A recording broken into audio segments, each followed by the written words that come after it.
मन की आवाज और अंतर आत्मा की आवाज को कैसे पहचाने, कैसे जाने कि मन की कौन सी आवाज है और अंतर आत्मा की कौन सी? सवाल बहुत अच्छा है, क्योंकि अक्सर आपने सुना होगा बड़े बड़े सिद्ध पुरुष, बड़े बड़े ज्ञानियों से कि अगर आप अपनी अंतर आत्मा की आवाज सुनते हैं तो आपको हमेशा सही रास्ता मिलता है। ऐसा कोई सवाल, ऐसी कोई दुविधा जिसका जवाब आपको कहीं से नहीं मिलता। सबकी परिस्थितियों के हिसाब से अलग अलग उपाय हो सकते हैं, हर उपाय आप पर काम नहीं करेगा। तब ऐसे में केवल एक ही बात याद आती है कि अपनी अंतर आत्मा की आवाज सुने। अंतर आत्मा की आवाज कभी गलत नहीं होती, और वहीं आपका मन जो भी जवाब बनाता है वह अपनी सहूलियत के हिसाब से बना लेता है। मन जो करना चाहता है, अब चाहे वो गलत हो या सही हो, उसके हिसाब से तर्क और लॉजिक भी देता है। और कई बार बहुत से मायनों में मन के द्वारा लिया गया डिसीजन अक्सर गलत होता है। आप जीवन में कोई भी डिसीजन लेते हैं तो वह डिसीजन आपके मन की इच्छा के वशीभूत होकर लिया जाता है।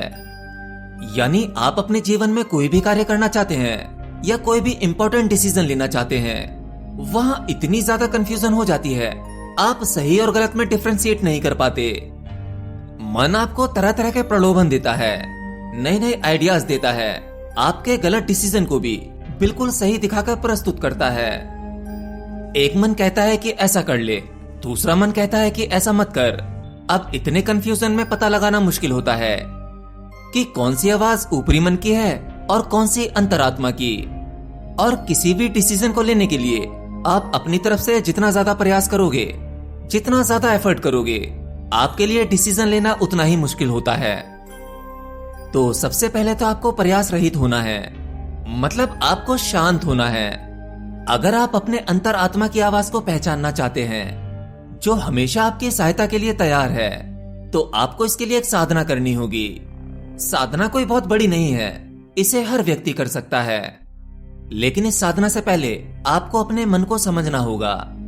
असल में आपका कोई एक मन नहीं है या कोई दो मन नहीं है। आपका मन अपने हिसाब से मल्टीपल तरीके से काम करता है, और अंतरात्मा की आवाज आपके गहरे में है, उसके ऊपर बहुत सी आवाजें हैं। असल में आपके भीतर बहुत सारा शोर है, बहुत सी उथल पुथल, बहुत सी कंफ्यूजन, बहुत सारे विचार, बहुत सारे सवाल और उनके बहुत सारे जवाब जो निरंतर आपके मन में गूंजता रहता है। तो जब आपके भीतर इतनी सारी आवाजें हैं, इतना सारा द्वंद है, बहुत शोर है, अब भला इस शोर में आप अपने अंतरात्मा की आवाज कैसे सुन पाएंगे? तो साधना यही है, पहले शोर को शांत करना होगा। याद रखना, कभी कभी आपका मन ही अपने आप को भगवान मानने लगता है, सर्वश्रेष्ठ शक्तिशाली मानने लगता है, जिसके कारण आप उस अज्ञात शक्ति से वंचित रह जाते हैं।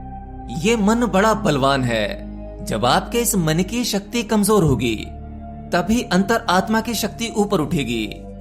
मतलब यह है, पहले अपने भीतर का रूम खाली करो। आपने अपने भीतर जितनी भीड़ जमा कर रखी है उसे खाली करो और शांति से बैठना सीखो। विचारों को दूर से देखना सीखो, मन को ऑब्जर्व करो। मन कैसे विचार करता है, कैसे कार्य करता है, किस किस प्रकार के विचार आते हैं, उन विचारों से किसका फायदा होता है, आपके शरीर का या आपके मन का या आपकी आत्मा का। आप उन सभी विचारों को देखो कि क्या आपके ये सभी विचार भौतिकवादी हैं? क्या भौतिक संसार में आपको कुछ चाहिए? अगर चाहिए तो उसका अर्थ क्या होगा? उससे आपके जीवन में क्या परिवर्तन होगा? बस विचारों को दूर से देखो। किसी भी विचार को अपना विचार नहीं मान लेना है। विचार मतलब इच्छा। अगर आपको कोई भी विचार या कोई भी इच्छा पसंद आ गई तो समझो आप उस विचार में इन्वॉल्व हो गए, मतलब आप फिर से मन हो गए। आपको केवल अपने मन का कार्य करने का तरीका देखना है। जब आप अपने मन को ऑब्जर्व करोगे तो आप ये तो जान लोगे कि ये मन तो मैं नहीं हूं। अगर मैं मन नहीं हूं तो विचार भी ये मेरे नहीं है, ये मेरे मन के विचार हैं। जैसे ही आपके अंदर इस प्रकार की समझ आने लगेगी, विवेक जागने लगेगा, वैसे ही आपका मन अपना कार्य करना कम कर देगा और विचार शांत होने लगेंगे, शोर कम होने लगेगा। यानी आपके मन, विचार और इच्छाओं का आपके भीतर जितना भी जाल है वह छटने लगेगा, यानी रूम खाली होने लगेगा। मन की शक्ति कमजोर होने लगेगी। और ठीक वैसे ही आपके अंतर आत्मा की शक्ति जागने लगेगी और फिर वो आवाज आपको साफ साफ सुनाई देने लगेगी। फिर आप जैसे ही कोई डिसीजन लेंगे या किसी बड़ी दुविधा में फंसे होंगे, तब आप केवल आंखें बंद करेंगे और सोचेंगे मुझे रास्ता चाहिए, मार्ग चाहिए। अपनी अंतर आत्मा को याद करेंगे, तुरंत ही आपको एग्जैक्टली सही मार्ग मिलेगा। आपकी अंतर आत्मा की आवाज कभी गलत हो ही नहीं सकती।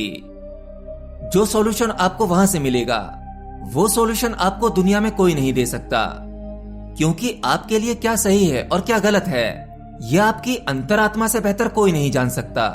दुनिया का कोई भी गुरु नहीं बता सकता। आपके लिए बेस्ट सॉल्यूशन केवल आप स्वयं ही दे सकते हैं। अपने इस मन को कमजोर करने का केवल एक ही तरीका है, इस मन को उस परमात्मा को ही समर्पित कर दो। यानी जब हम अपने मन को उस परमात्मा को ही समर्पित कर देते हैं, तो हम इतना तो जान लेते हैं कि मन से भी शक्तिशाली कुछ और है। जबकि साधारणतः हम मन को ही शक्तिशाली समझते हैं, पर जब हम अपने मन को ही उस परमात्मा को समर्पित कर देते हैं, तो हम ये जान लेते हैं कि मन से बड़ी शक्ति कुछ और है। मतलब यहाँ पर आपका एक अहंकार गिर जाता है। जब आप अपने मन को हल्के में ले लेते हैं, तो आपका मन सच में हल्का ही हो जाता है। फिर वह आपके लिए उतनी शक्ति से काम नहीं करता, क्योंकि अब काम करने वाला आपके भीतर कुछ और जाग जाता है, जो अगेन कभी गलत नहीं होता। बस एक यही साधना है। सबसे पहले अपने मन को उस परमात्मा को समर्पित कर दो, फिर उसके बाद सहज होने का प्रयास करो, शांत होने की कोशिश करो। जब शांति से बैठोगे, तब आप अपने भीतर देखोगे कि आपके भीतर कितना सारा शोर है, कितने सारे विचार हैं। उनसे बेचैन परेशान नहीं होना है, आने दो, मन का कार्य है, उसे करने दो।